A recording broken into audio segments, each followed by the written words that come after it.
Hello and welcome to Growing My Grandpa. We're breaking the spooky game department. Let's get into the game, shall we?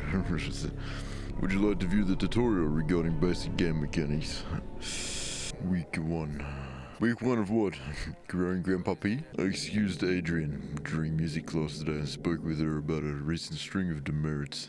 It was our first time meeting outside of our quarterly evaluations, and I believe it went well. I can certainly understand Mrs. Richardson's classroom. Observations concerning Adrian's emotional state.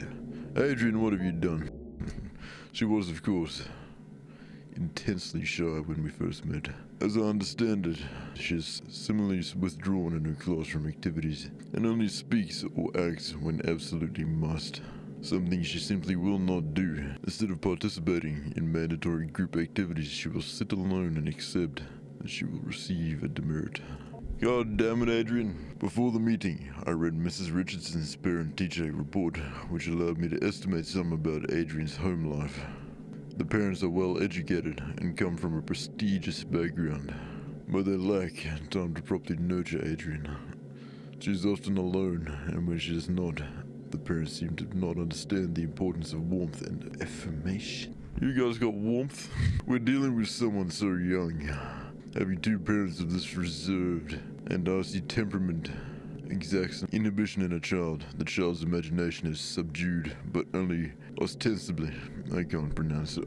I hope you're prepared, by the way. Just before we get any further in this video, I can't pronounce anything. English is only my first language. For it eventually finds its way into regular life, I surmised that I would be able to reach out to Adrian by way of make-believe. How are you liking your new house? You've told me you used to live close by, but it still can be a big adjustment. A new room, a new school. The basement. I like that. The basement? Yeah, well, there's a lot of cool stuff. Mom and Dad sent me down there. My mom and Papa are slightly psychopathic. Your mom and dad made you go. Yeah. But there's lots of cool stuff. Well, that's not why they sent me down there, though. Why did they send you down there? For fighting. They were fighting, shouting. I came in to help and they shouted at me. They said, go clean up downstairs. So, I went. This sounds tough. Do they fight a lot? No, well, they, It's alright, Adrian. Maybe you can tell me more about the basement instead. Okay. Well, it was weird at first, the stuff down there, but cool. I found something living. Sort of. Adrian, I want you to leave my office immediately because you are really starting to make me paranoid and scared of whatever you found down there. Good luck with your parents, though. That's great meeting you. I want to change your career. That's very interesting, Adrian. Please tell me more.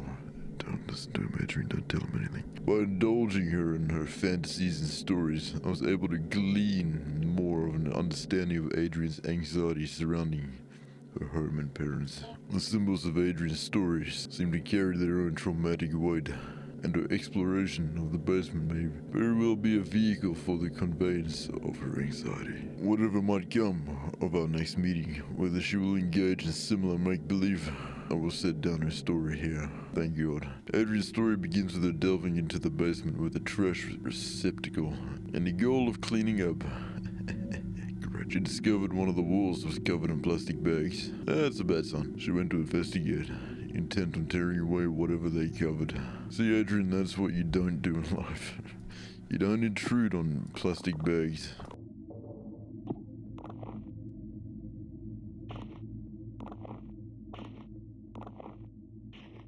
Upon removing the plastic trash bags from the wall, she noticed their interior lining was covered in glass. See, now it just gets worse. Like a window, I offered. No, she said. Like a mirror. Reflecting inward towards the animal they covered, I gently asked her what exactly this animal was. Here's where the material reality of the story took a turn for the explicitly fantastic and imaginary.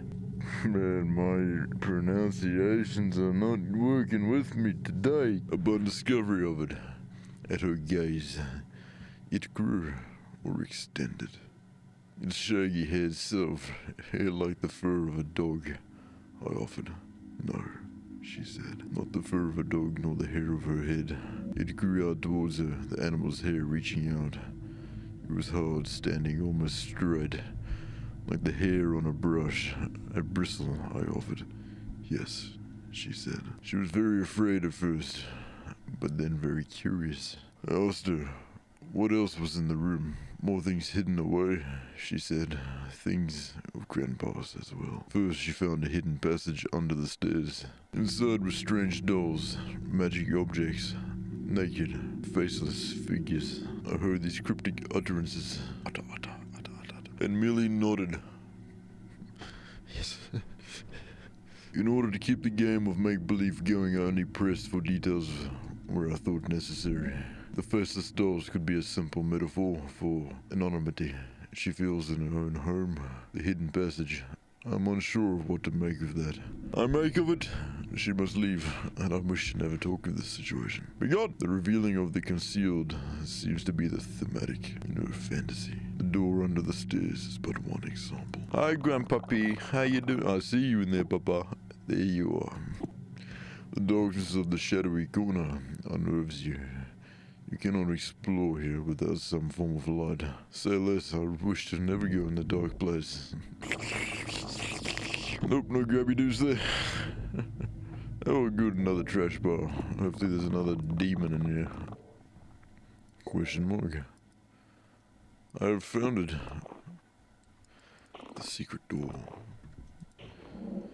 Once she removed the panel and found the magical hidden passage, she was very specific about what she took. She found a magic book, a magic doll, a photo of her late grandpa, and magic glue. Not the mannequins, not the goddamn mannequins. I hate mannequins. I hate you too, whatever you are. Take doll. A slouching doll. Its material is rough and coarse. Just the way I like it. Oh. Into the bin you go, you muddy piles of death. It's a lot of mud. I think that's mud. I don't know why I'm picking it. Oh. Hang in there, note. I wished I found the glue and get buried. All-purpose glue. Not quite magical, but it will do. A photo of your late grandfather. Grandpapa, are you haunting me? Mr. PhD? On the reverse side of the photograph, there is more text. Good luck on your trip to Urals. Stay warm. Oh. The impetus of this research was the recognition of a particular pattern in fragments of documents relating to magic and magico-religious practices. Magico-religious? What does that even mean? Numerous sources were drawn from commentaries on laws relating to the banning of sorcery and necromancy. Oh, where's the fun in that? Compilations of folk charms relating to love spells, hagiographs, Yu-Gi-Oh graphs of saints and their encounters with devils. The list spans many centuries and a great distance from the Levant to the Khazar Khaganate to the border of the modern nation-states of Russia and Kazakhstan. Today, from this paper trail arose a consistent account about a certain form of magic relating to the binding of demons to a sorcerer's will. A demon called the Heaven of Needles, or the Angel of Needles, was known to be kept at best by shamanic keepers. Shamanic? You do, man. It's a nice name though. That's great, and that makes me very comfortable. Or wards who suffer from face blindness, prosopagnosia, whether by birth or through developmental causes like a stroke or head injury. It was known to be extremely effective but terribly dangerous, so much so that it became outlawed several times, and was generally a popular scapegoat relating to unexpected death. This nexus of magico-religious meaning-making, sorcery regarding human-related desires, and the history and science of neurological disorders related to the fusiform gyrus is where the subject of this dissertation will reside. We'll outline further and then analyze the historical sources I mentioned previously. Then I will go into the neurology of the mystic and magico-religious experiences. After that, I will detail my ongoing correspondence with a resident of the Ural Mountain region, who is an expert folklorist and keeper of traditions. He claims have been passed down through his extended family for generations. And that's that. All clean space will not be dirty again until next week. Goody gumdrops. I interrupted to ask what she did with these magical mysterious materials. For her grandpa, she explained blandly, and then without missing a beat, she continued on with this story. Realizing this was a potent symbol, I stopped her again to ask what she meant. Somewhat puzzled, I did not understand immediately. She explained slowly. Grandpa lives in the cage in the other room. The cage behind the door. They grew people in that cage. What cage? It was that freaky creature, Becky. You doing any better, buddy? That's good. That's correct. Door, let me out. For the sake of university policy and the health of any future career you hope to have, you will abide by the non-disclosure contract you have signed. I do not break the anthropoidic vacuum without my prior consultation and approval.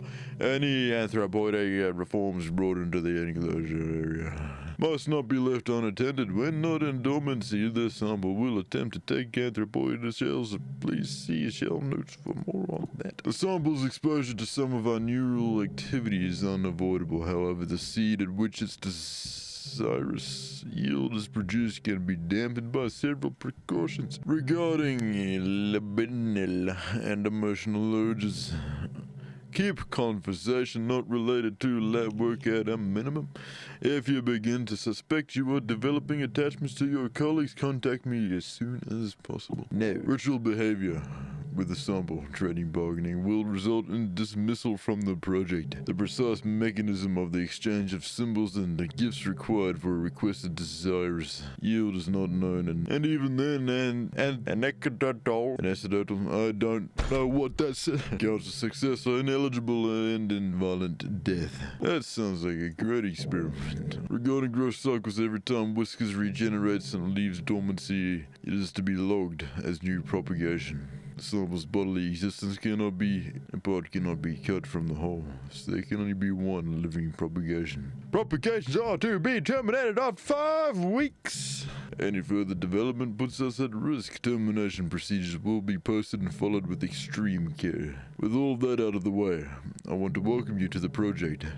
I look forward to working with you, Dr. Hart. What's behind the door and what's gonna happen? Is Grandpapa gonna grow out of the middle of nowhere? More than likely, it's gonna be fucking horrifying. So, I'm gonna have to end it there, set it down out of time, but hopefully you enjoyed. If you did, don't forget to like, subscribe if you haven't already, because if you don't, Grandpapa's gonna grow in your basement. You don't have a basement? Well, then he's in your damn walls, and you better be ready. Unless you like and subscribe. Sorry, that was terrible. That was very cringe. Anyway, I will see you in the next video. Bye.